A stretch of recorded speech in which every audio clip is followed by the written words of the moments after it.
বাংলাদেশের ইরান যুদ্ধ সম্পর্কে যে সমস্ত খবর বাংলাদেশে পাইতেছি এগুলো হলো 100%ই হলো ভুয়া খবর। আপনারা জানেন যে ইরানে ইসরায়েল এবং আমেরিকা যৌথভাবে আগ্রাসন চালিয়েছে, মানে সামরিক হামলা চালাইছে। হামলা চালিয়ে ইরানের প্রেসিডেন্ট সহ ঊর্ধ্বতম প্রায় 40 জনকে হামলা চালানো 2 মিনিটের মধ্যে শেষ করে দিয়েছে। তারপর থেকে 3 দিন ধরে চতুর্থ দিনের মতো যুদ্ধ চলতেছে, যুদ্ধ ছড়াইয়া পড়ছে।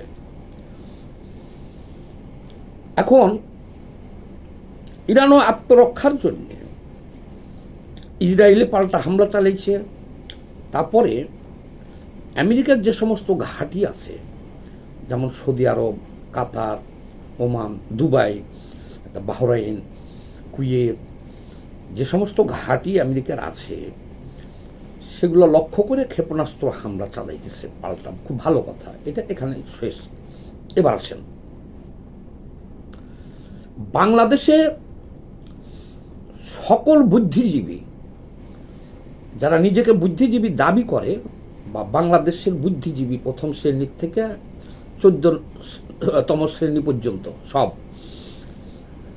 বাংলাদেশের সকল মিডিয়া, একেবারে টেলিভিশন থেকে পত্র পত্রিকা, প্রথম আলো থেকে শুরু করে সব মিডিয়া, সব টেলিভিশন, তারপরে আছে ফেসবুকার, ইউটিউবার, সাধারণ মানুষ, এরা কি সব বোকাচুদা, নাকি মিথ্যাবাদী, নাকি হিপোক্রেট? আমি বুঝতে পারতেছি না। বাংলাদেশের মিডিয়ার খবর শুনলে আপনার মনে হবে যে ইরান, ইসরায়েল, আমেরিকা সহ মধ্যপ্রাচ্যের সব দেশকে ধ্বংস করে দিচ্ছে এবং আমেরিকা ধ্বংস হয়ে গেছে। আমেরিকার কাছে আর কোনো অস্ত্রপাতিও নাই। এখন ডোনাল্ড ট্রাম্প আর নেতানিয়াহু, অর্থাৎ আমেরিকার প্রেসিডেন্ট আর ইসরায়েলের প্রধানমন্ত্রী করজোরে মাপ চাইতেছে ইরানের কাছে যে আমাকে মাপ করে দাও, ক্ষমা করে দাও। এই তো পাইবেন। এখন কথা হলো কি, তাহলে কি বাংলাদেশে আন্তর্জাতিক মানের একজন বুদ্ধিজীবী, একজন আলোচক, বা যাদেরকে আমরা জানতাম যে আন্তর্জাতিক মানের বুদ্ধিজীবী, এখন দেখি আর আন্তর্জাতিক মানের বোকাচোদা, আর না হলে বদমাইশ? কেন বলতেছি, বাংলাদেশের কোনো মিডিয়া বা ফেসবুক, ইউটিউবের খবরে মধ্যপ্রাচ্যের যুদ্ধ এখন যে চলতেছে ইরানের, এর কোনো সত্য সংবাদ বলতে কোনো কিছু নাই।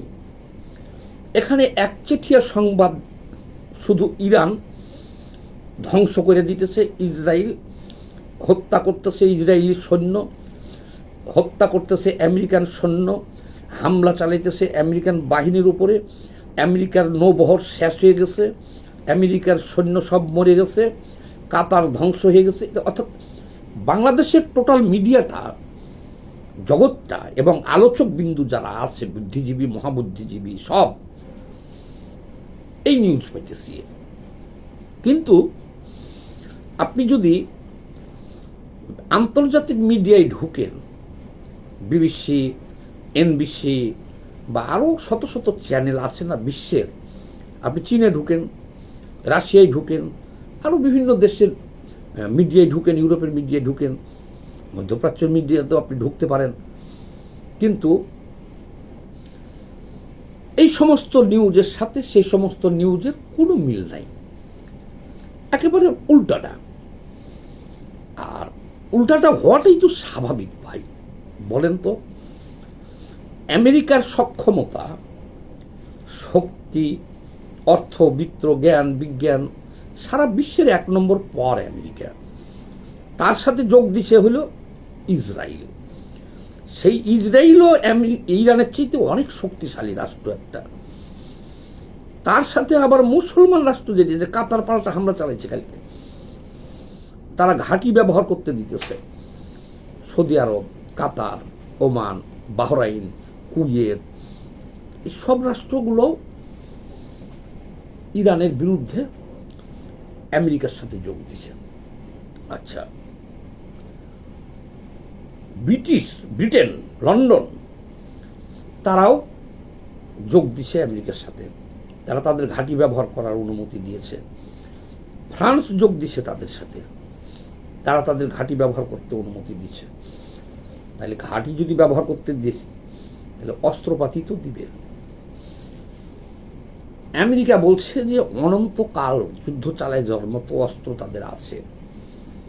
এটা বাস্তব, তারা অস্ত্র তৈরি করে, 24 ঘন্টা অস্ত্র তৈরি হয়, শেষ হবে কেমনে?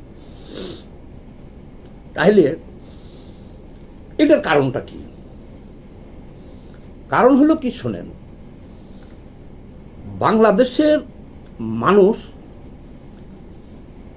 যে ধর্মান্ধ উন্মাদ মানুষগুলা বাংলাদেশের, এরা মুসলমান হিসেবে এরা ইরানের পরাজয় মানতে পারবে না। খমিনি মারা গেছে এটাই এখন পর্যন্ত মাইনে নেই না, বলতেছে না খমিনি মরে নাই, খমিনির মতো কেউ মারা গেছে। তো যেহেতু বাংলাদেশের মানুষ ইরানের পরাজয় বা ইরানের যে হামলা হয়েছে, ক্ষতি হয়েছে, এই কথা শুনতে চায় না এরা। যদি বলা যায় যে ডোনাল্ড ট্রাম্প মারা গেছে, এই নিউজটা দেওয়া হয়, অথচ ডোনাল্ড ট্রাম্প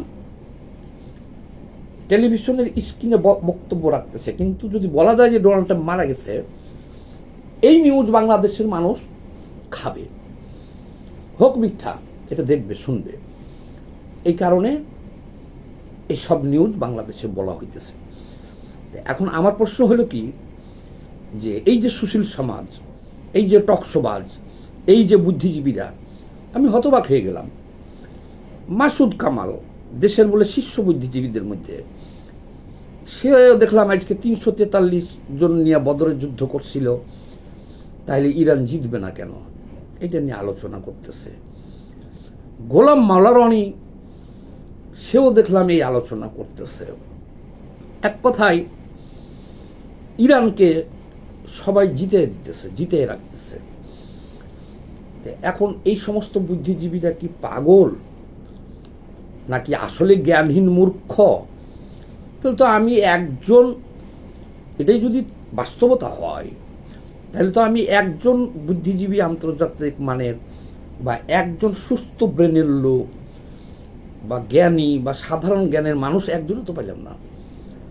হয় এরা সব বুঝে ভিউ ব্যবসার জন্য মিথ্যা কথা বলতেছে, যে বাংলাদেশের মানুষ যেগুলো শুনতে চায় সেগুলোই তারা বলতেছে। আমি আশ্চর্য হয়ে গেলাম। বাস্তবতাটা শুনেন, বাস্তবতাটা হলো ইরানের হলো করুণ পরিণতি অপেক্ষা করতেছে।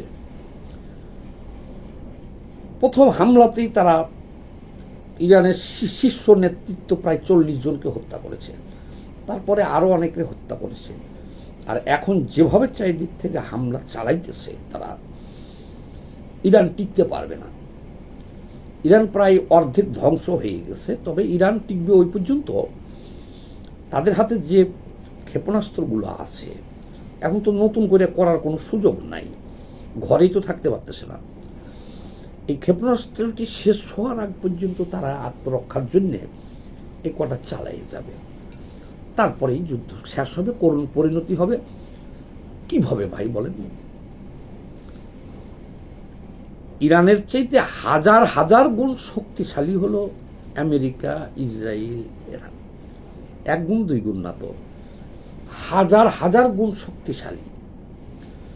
আপনি ব্যক্তি একজন, আপনার চাইতে 1000 গুণ শক্তিশালী একটা মানুষের সাথে আপনি লড়াই করে কয় মিনিট টিকতে পারবেন, কয় ঘন্টা টিকতে পারবেন?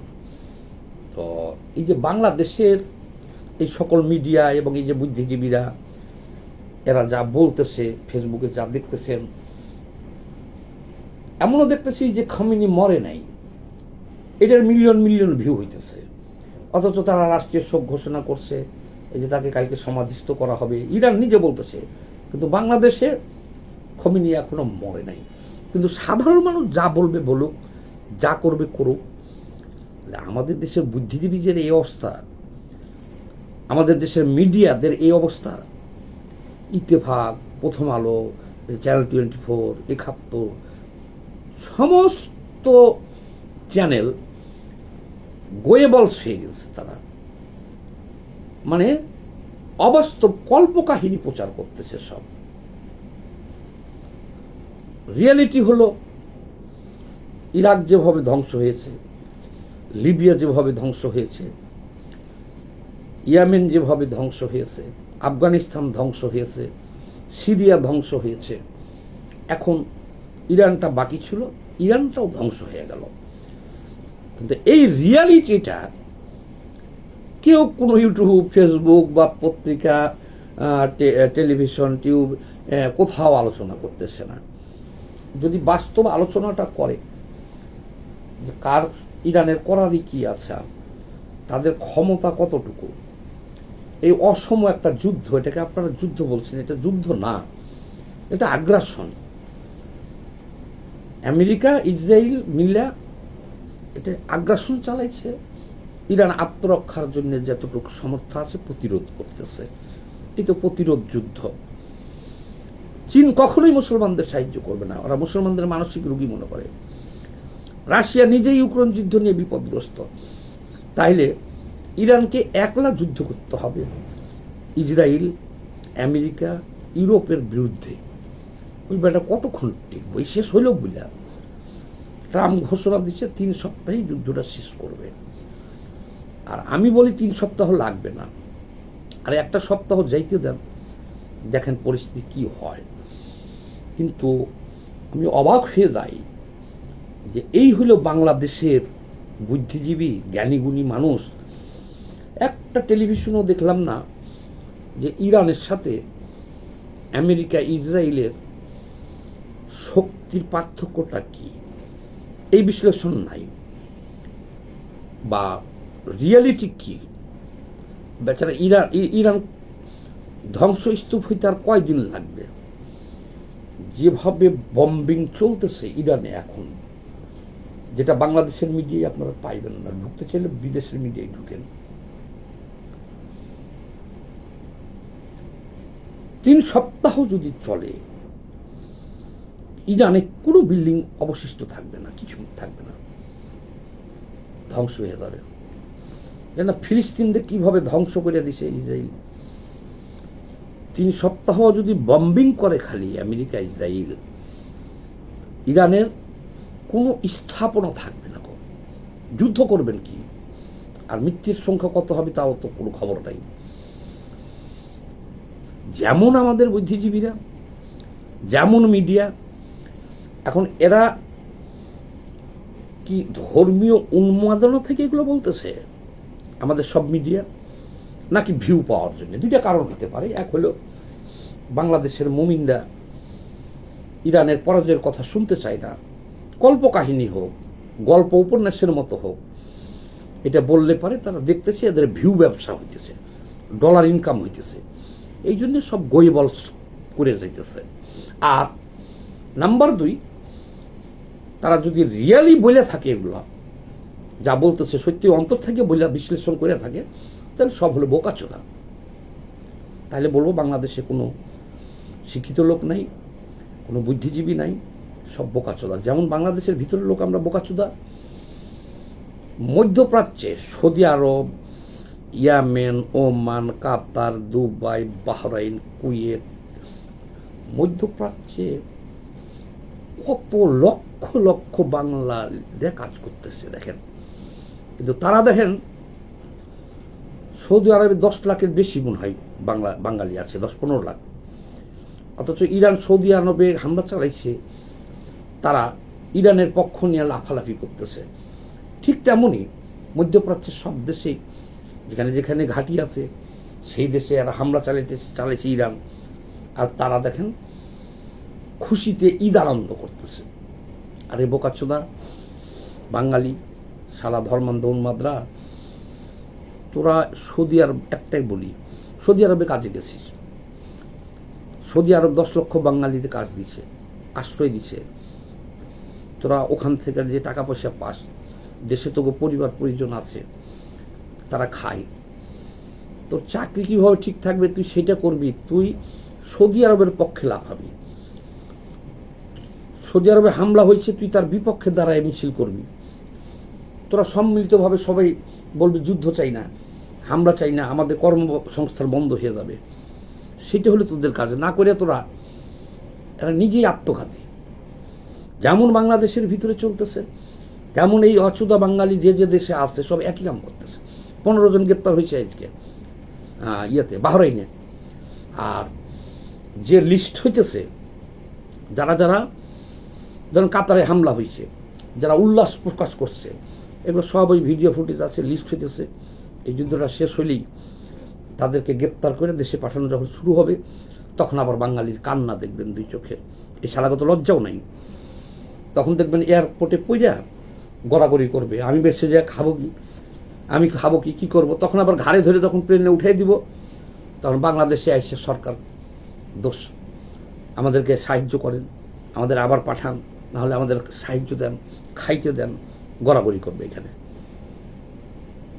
যাই হোক, বাস্তব জগতে ফিরে আসেন, এসব গোয়েবলস বাদ দেন। ইরান এটা একটা অসম যুদ্ধ, এটার প্রতিবাদ আমরাও করেছি, মিছিল করেছি, এখনো করি, কিন্তু এই গোয়েবলস করে লাভ কি?